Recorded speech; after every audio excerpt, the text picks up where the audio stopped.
Hey guys, it's me, Carmen Thomas, And Jason Thomas. and we want to say hi to all of our future families. A Hello, lot of everybody. you have been emailing us, calling us, texting us, going to our website, and we want to say thank you. Obviously, the information that we're sharing It's sticking. It's sticking with them. It really is sticking. So with that, this has been an impromptu thing for us because you guys are the ones that are kind of driving the information now. We're getting some very specific questions, I would say, of people who want to know some more information about how to become a future family. So here we go. We're going to share something with you that's really, really easy to implement. Yes, we're going to tackle the mortgage today. The few times before we talked about dealing with card debt, what you should apply, but most people don't really understand how their amortization schedule really works and how to go about tackling a mortgage to pay it down the fastest way possible. You've heard us talk about a computer app all this time, but we just want to give you the basics. And for those of you, this is going to be very quick and very brief. If you want more information or even want to enroll one of our classes, which are free, by the way, you could just inbox us, and then we will be more than happy to share the information with you in more detail. Absolutely. And don't forget to go to our website and sign up for the free webinar as well. That's always going on around the clock, 24 hours a day, 7 days a week. So. That's exactly correct. So let's get started here. I'm going to pull up here in just a moment an amortization table on the screen so that we can all see. Feel free to like us on Facebook, also on Twitter, and be sure to tell your friends about us at Future Family. All right. Here we go. So let's start with a $200,000 loan. This is a new home that a person just got at 6% over 30 years is what it's amortized for. The monthly payment on this, of course, is $11.99.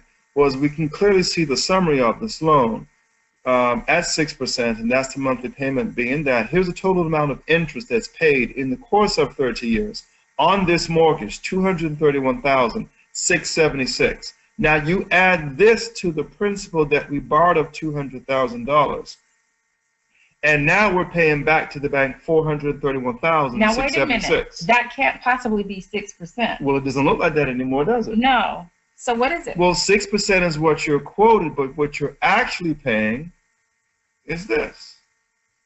Wow. 115%. And a lot of people don't understand that it's the interest that's the problem. See, we focus on the interest rate, most of us do, but we don't focus on the interest cost.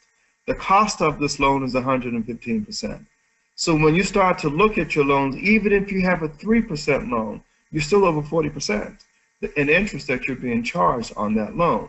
So what we're going to be focusing here in these next few minutes is on this amount, this 115%, and how we can go about cutting this interest cost.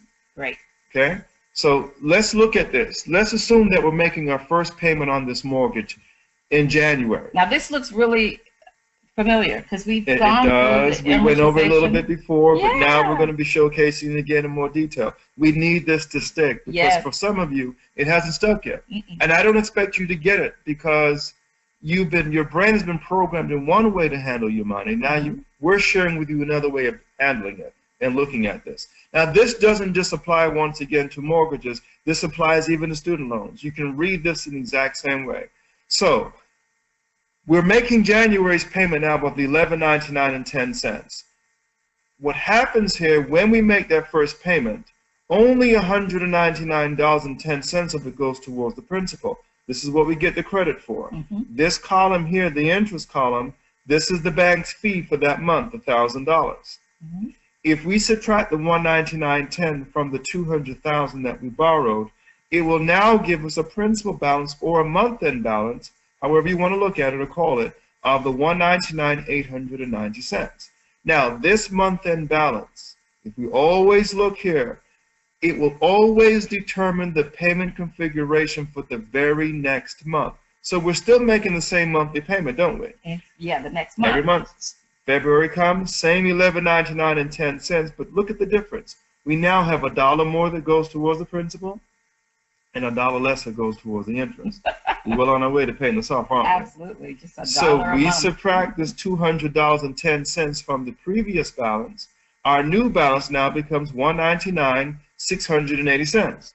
Is everybody getting it so far? Yep. Now, The month-end balance right here on line 2 now determines the payment configuration for what next line?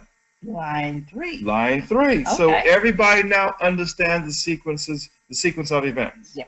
Now let's focus our minds just for a moment on the principal. Now this $200.10 that we see right here on line 2, can we agree we don't have to wait till February to give that to the bank? We could give it to the bank in January once we've made January's full payment, couldn't we? Absolutely. Okay, so let's look at this. We make January's full payment of $11.99. And in that same month of January, any time in that month, it could be January 31st, we write a separate check to the bank for $200.10 on top of the full payment that we've already given them in January 1st. And we tell the bank, please apply this $200.10 towards our principal. Yeah. If we did that in January, then our balance now would be $199,680 in January, wouldn't it? So you're saying in January, as soon as we make the prepayment for February, any time in that month, we skip kind of to February.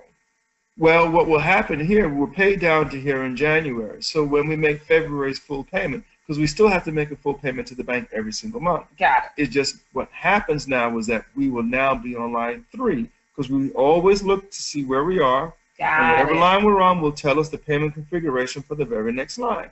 Which means now for February 1, because we now still have a full payment due of the $11.99, but we're on line 3 now. So the bank will get the $201.10 and now the $9.98 in February, wouldn't they? Got it. So this would normally be March's payment, but March's payment moves up 1 because we have to make a full payment every month.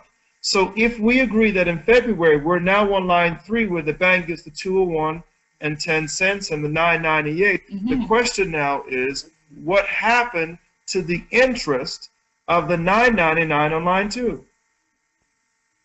Well, I'm assuming it's kind of disappeared. It went away. Well, didn't actually go away. It was actually eliminated.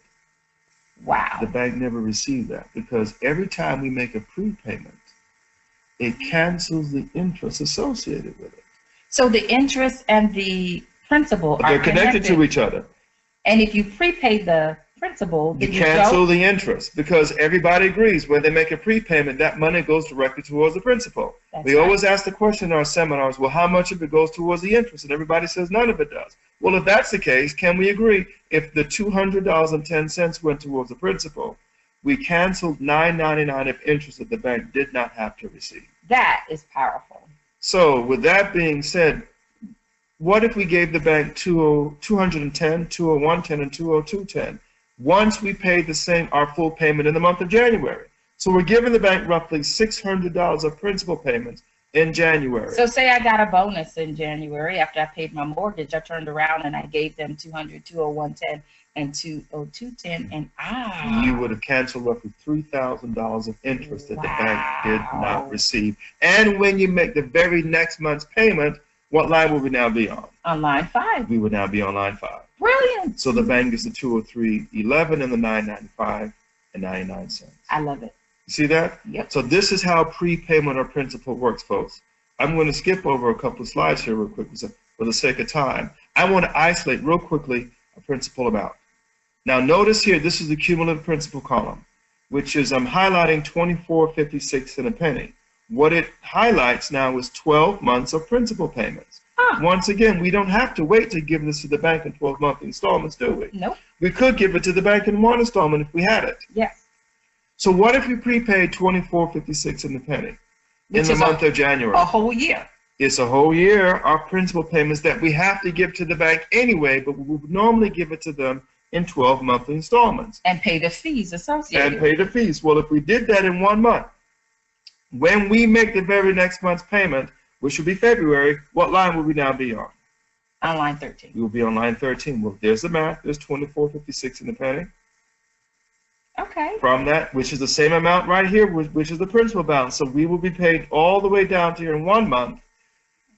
We're now on line 13 in the very next month. So what happens to all the interest between line 2 and line 12? I'm assuming the same thing that happened before, which That's exactly correct. We've canceled $11,933 and 19 cents of interest minus $1,000 that we would have paid when we paid the first month's Brilliant. payment. That's what we would have done.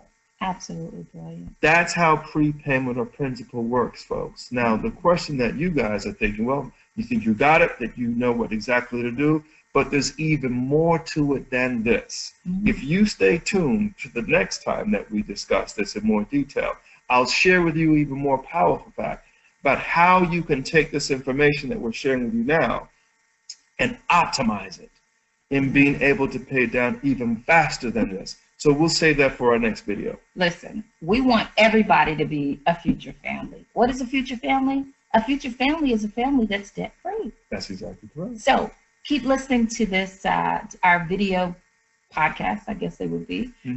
Like our channel, or subscribe to our channel on YouTube, and like our Facebook page and our Twitter page, and we'll keep you informed so you too can be a future family. Thank you, guys. Future Family Finance, passing wealth, not debt, to the next generation. Thanks. Bye-bye now.